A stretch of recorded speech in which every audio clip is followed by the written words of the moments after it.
Bonjour, bienvenue sur la fréquence de Tendance Ouest à votre rendez-vous dominical entre 8h30 et 9h. Tendance Confidence aujourd'hui, les confidences de Thomas Geoffrey, qui connaît bien la Normandie pour venir en vacances de temps en temps dans le Nord Cotentin.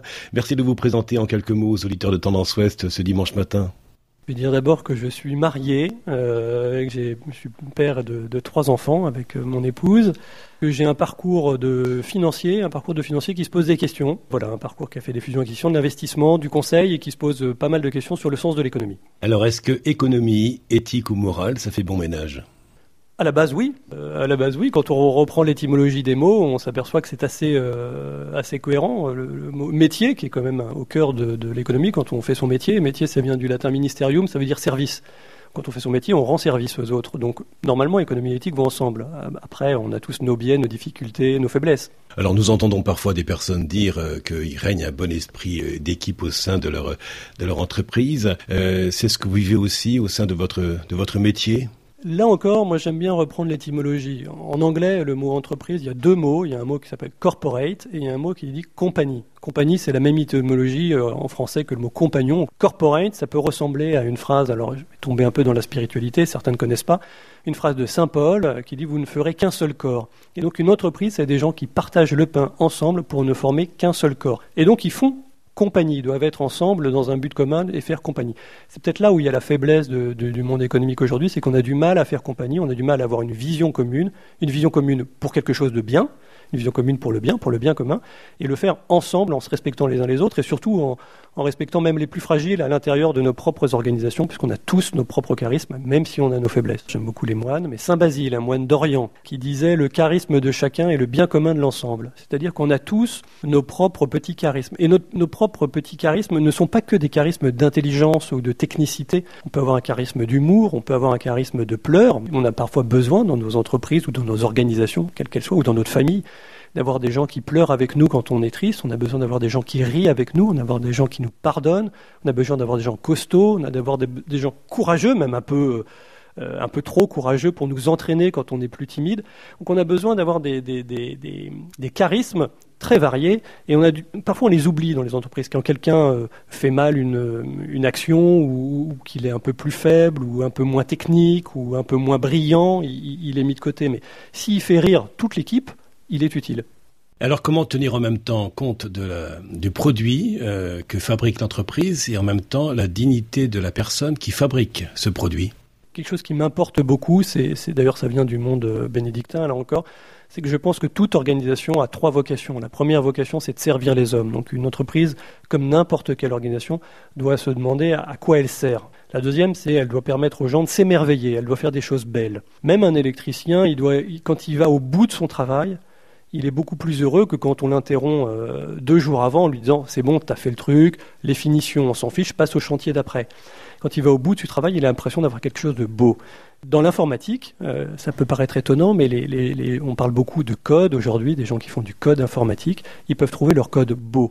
Et un code beau, c'est un code qui est simple et un code qui se partage.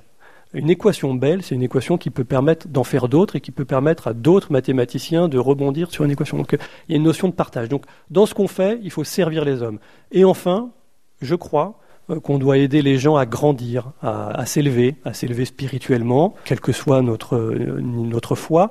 Et pour s'élever, il faut leur donner un temps de famille, un temps de repos, un temps de silence. Il faut leur permettre de grandir. Un grand professeur d'une grande université américaine qui s'appelle Harvard disait ceci, et moi quand je serai devant Dieu, et il est devant Dieu depuis 1 an d'ailleurs, quand je serai devant Dieu, Dieu me dira pas « Waouh, tu as été un grand professeur », il dira « Mais as-tu aidé les gens à devenir meilleurs ?» Donc il faut aider les autres à devenir meilleurs, même nos chefs d'ailleurs, les aider à devenir meilleurs, les respecter. Après s'y tenir, ça veut dire souvent relire son histoire et revoir dans son histoire les moments de grâce. Pas revoir que les échecs ou pas revoir que les choses qui nous font plaisir ou qui satisfont nos désirs, le moment où on a gagné un contrat, le moment où on a fait ci ou ça, mais revoir ces petits moments de grâce où on se dit « là, j'ai fait quelque chose de beau et de bien ». C'est intéressant de relire son histoire, pas comme ça. Par rapport à ce que vous dites à l'instant, Thomas Geoffrey, que vous inspire cet adage « Fais de ta vie un rêve et de ton rêve une réalité ». À la fois j'aime bien et à la fois je trouve ça dangereux.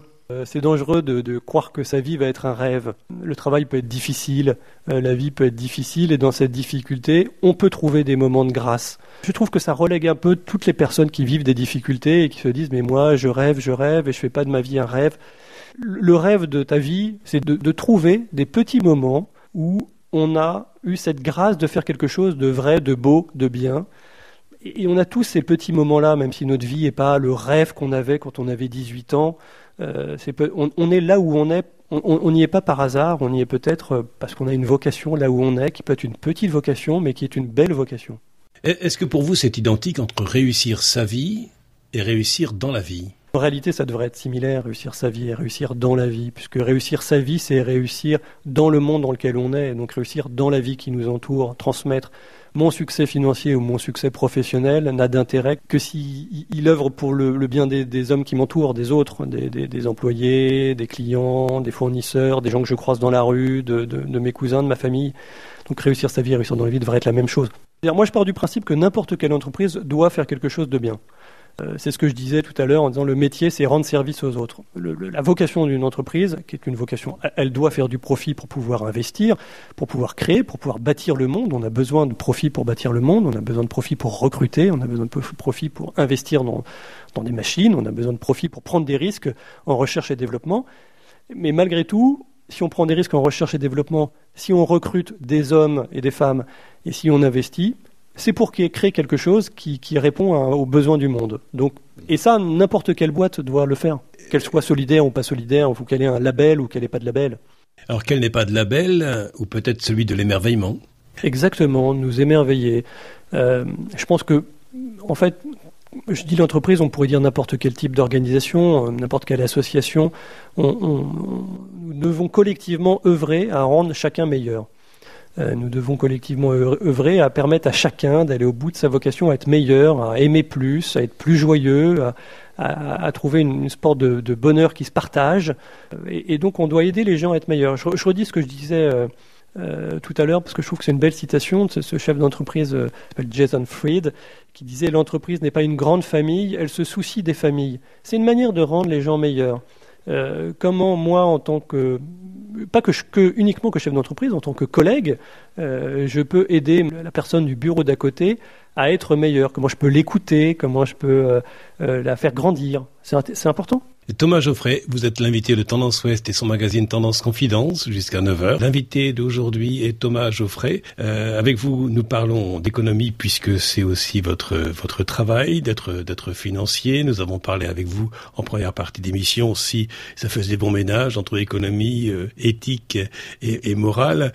Que retenez-vous de cette expérience que nous traversons depuis plus d'un an avec cette pandémie de la Covid-19 et le télétravail? La période que nous vivons, la Covid ou le Covid, quelle que soit la manière dont on l'exprime, nous fait comprendre que finalement on a besoin les uns des autres. Pour beaucoup d'entre nous, on est derrière notre ordinateur en télétravail. D'ailleurs, on nous demande de rester derrière notre ordinateur en télétravail. Et on remarque que tout seul derrière notre ordinateur en télétravail, il nous manque quelque chose. Et il nous manque quoi ? Il nous manque les autres, les relations humaines. Le présentiel. Le présentiel. On est des êtres de chair. On est corps au sens chair du terme, charnel du terme. Et donc on a besoin des autres. Et je pense qu'on s'en rend compte. Donc ça, c'est mon premier point. Effectivement, on est dans une société plus individualiste. On le voit d'ailleurs sur les réseaux sociaux. On est dans des boucles de gens qui pensent comme nous, sans nous soucier vraiment de la vie des autres. En fait, on parle plus qu'on écoute sur les réseaux. À mon avis, c'est une tendance humaine d'ailleurs de long terme. Je ne suis pas sûr que ce soit lié à la période actuelle. Mais en vrai, on a besoin des autres. Et d'ailleurs, l'amour naît du besoin de l'autre. Si on ne ressent pas le besoin de l'autre, on a du mal à aimer. Donc c'est reconnaître nos fragilités, les fragilités des autres, et savoir qu'on a besoin des autres pour grandir, du collectif. En fait, on s'en rend vite compte, ça. On a une petite tendance à l'orgueil, on a une tendance à l'individualisme, on préfère privilégier notre propre bonheur que le bonheur des autres.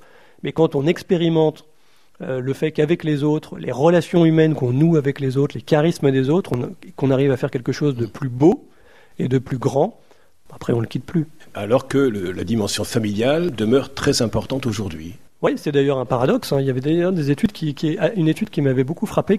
On demandait à des jeunes, 15-18 ans, on leur demandait quel était le moment préféré de leur semaine. Est-ce que c'était quand ils étaient au cinéma avec des potes, quand ils étaient en soirée, quand ils étaient à l'école.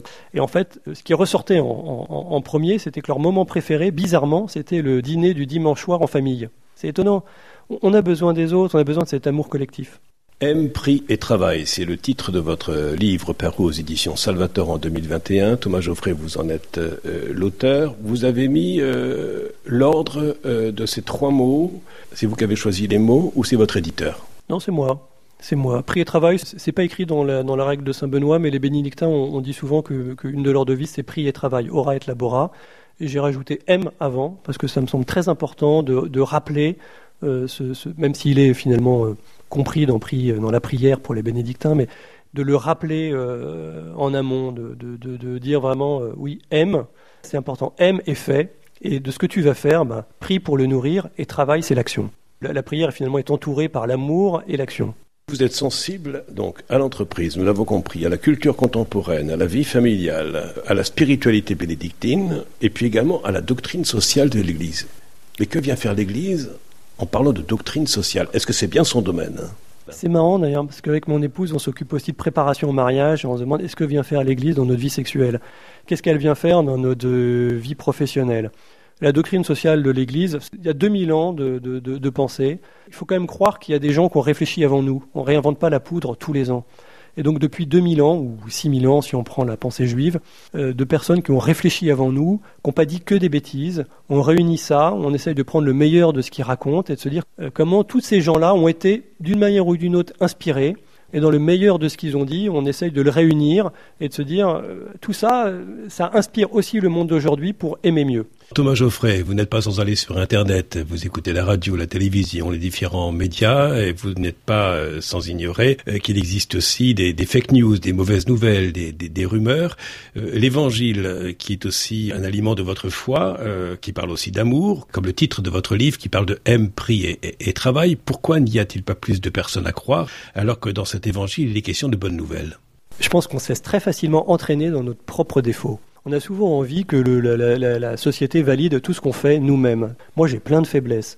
J'ai tendance à penser que mes faiblesses, j'ai pas envie de les transmettre aux autres. J'essaye d'avoir conscience de mes faiblesses. Par exemple, quand je suis interviewé par vous, j'essaye de faire le tri dans ma propre vie entre ce qui fait grandir les gens et ce qui les enferme. Et je sais, moi, que dans ma propre vie, il y a plein de choses qui m'enferment et que j'ai pas besoin qu'on les valide. C'est pas pour autant que j'arrive à m'en dépatouiller. Je reste esclave de mes envies. On est esclave d'argent, on est esclave de pouvoir, on est esclave de sexe, on est esclave de violence. On a nos propres esclavages, esclaves de drogue. Mais on peut avoir conscience que ces esclavages-là, justement, par définition, nous libèrent pas, fait pas quelqu'un de nous de meilleur. On a du mal à s'en sortir parce que ça nous fait plaisir sur le moment, mais on n'a pas forcément envie de le transmettre. Et donc, les gens ont besoin, par les fake news, de valider leurs propres esclavages pour y mettre un tampon. C'est accepté par la société, donc c'est bon, je peux y aller. On a du mal parfois à écouter effectivement on appelle ça d'ailleurs une correction fraternelle, c'est pour nous faire grandir, c'est toujours pour nous aider à aimer mieux, c'est pas pour nous juger, on est tous faibles. Quand on lit l'histoire des saints, vous savez, dans la Bible, dans l'Ancien Testament, les grands personnages que tout le monde connaît, Moïse, le roi David, etc., c'est quand même des super losers, c'était des gars qui faisaient tout de travers, et pourtant ils ont transmis quelque chose. Alors Thomas Geoffrey, ce livre dont vous êtes l'auteur qui vient de paraître en 2021, le titre M, prix et travail, paru aux éditions Salvator, pour quel lectorat? Avec le verbe prier, il peut segmenter un peu mon lectorat. Il y a des gens qui ne vont pas oser sauter le pas. Et puis il y a quelques références religieuses dans mon livre. Et pour autant, j'ai vraiment essayé de l'écrire de manière très simple, très accessible, avec beaucoup d'exemples contemporains. Dans mon livre, vous avez peut-être des citations de Saint-Augustin, mais vous avez aussi des citations de rappeurs américains, ou de chanteurs français, ou de personnalités qu'on peut connaître. Par exemple, donnez-nous un exemple de citation. J'ai cité dans mon livre un rappeur français qui s'appelle Necfeu, qui dit une assez belle chose, qui dit que finalement l'important dans la vie, c'est pas le bif, c'est pas les bifetons, c'est pas l'argent, c'est la mif, c'est la famille. Finalement, autour de nous, les gens veulent faire des choses belles.